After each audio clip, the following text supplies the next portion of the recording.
Good morning. I apologize. I have a head cold today, so I'll do my best to clearly speak as we work through these commands within Chapter 5.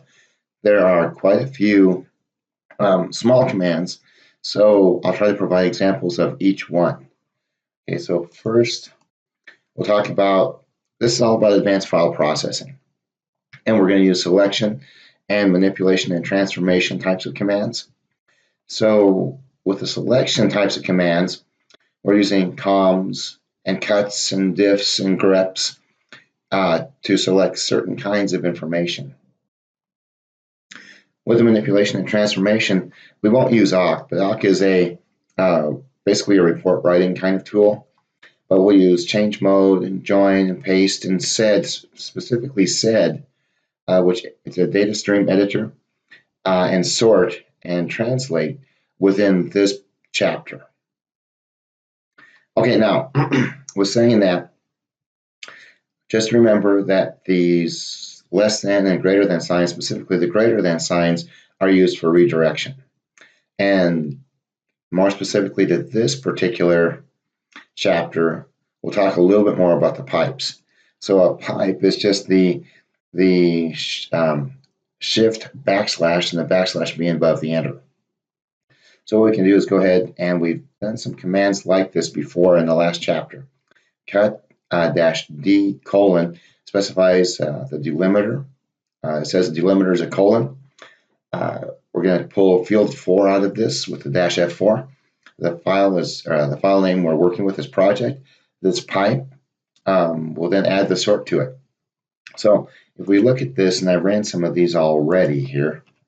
So if we're to just go and simply cut that field, our sequencing is just whatever, first come, first serve within the file.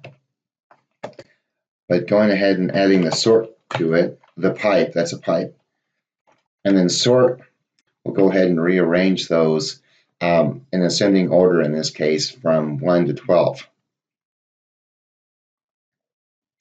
Okay, using the grep command, what we're doing is just really looking for something, where it's a find function.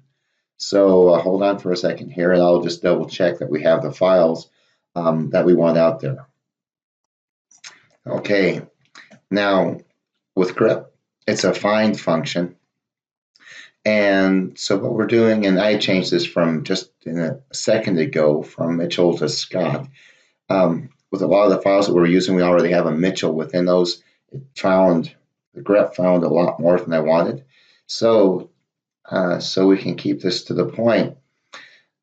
If I use grep -L and then Scott, and I'm looking at any file, that asterisk is the wildcard, so I'm looking at any file within a directory. So it does tell me the desktop documents and which files are directories and where the permission is denied, because we've changed mod on those permissions. But we see that this file is found in test.txt. And I have to learn to spell test. And we see Scott. The next command is looking for fringe within any file within the spreadsheets directory.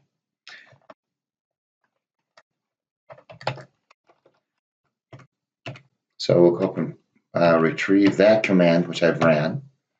So it shows me that that file, or that name, is in the TV file in the spreadsheets directory.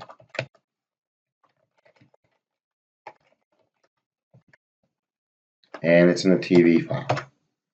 And we see fringe. Okay, not a big deal to look for things right in your own directory, but if you're looking for certain words within the entire system, within the configuration, wording within the etc folder, grep is an important and useful command. Okay, next we'll see unique. So what unique will do, it compares consecutive lines within a file. In this case, we're seeing in the file zoo1, we're seeing 2 occurrences of monkeys. Okay, now we also see 2 occurrences of lions, but they are not consecutive. So Unique will only pull the consecutive lines and show you what those consecutive lines are. So let's go ahead and do that quickly. And we will let's see. Bear with me. Let's take a look.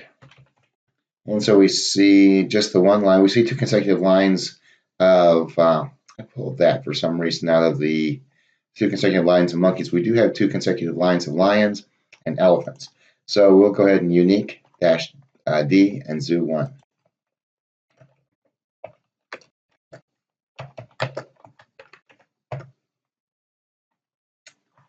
I have to learn how to spell once again.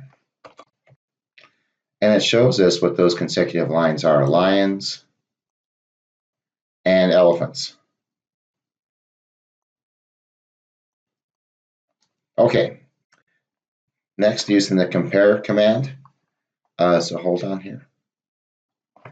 Okay, a little bit better slide with that's a little more clear, I think.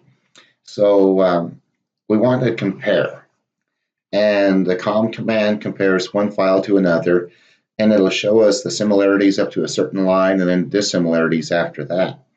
So we'll compare com1, which looks like our zoo file, but I've changed it up a little bit. This is what com1 looks like. com2, so there's a little difference. The first couple of lines are the same. The third and fourth lines are different. And then we'll go ahead and run the com command and compare the first file to the second. And this is what it'll show us. The first 2 lines are the same. And then the third and fourth from com1 are different. And then this is that third line from com2. And then we see the last line from com2. So if we go ahead and run those, cat com1, okay, we see that. Okay, that looks good as well. And then we'll compare com1 to com2. And this is what it shows us, that very same thing. First 2 lines are the same. Third and fourth from com1 are different. Line 3, as we look at it from com2, is different. And the fourth line is also different. It says file 2 is not sorted as well. Where we would use this is comparing 2 lists of users, perhaps. So we're pulling all the users from our system. Maybe we have 2 different systems and we're doing a comparison of users, one to the other. So we want to go ahead and get one list. And so this will compare those 2 different files. And again, if you're comparing 10 users, it's not a big deal. If you're comparing 100 or 1,000 users, it's more important. All right, so the diff command shows differences, and then it's commonly used to determine the minimal set of changes needed to convert file 1 to file 2. So how do you change this file to that file? And it's also cryptic. What we're seeing is we're going to take a look at zoo1 and zoo2, and that's what these files look like. Now, when you run diff zoo1 to zoo2, so you want to make zoo1 look like zoo2 in this case. That's the syntax. Make zoo1 look like zoo2. So when you run this, and we'll do this over here.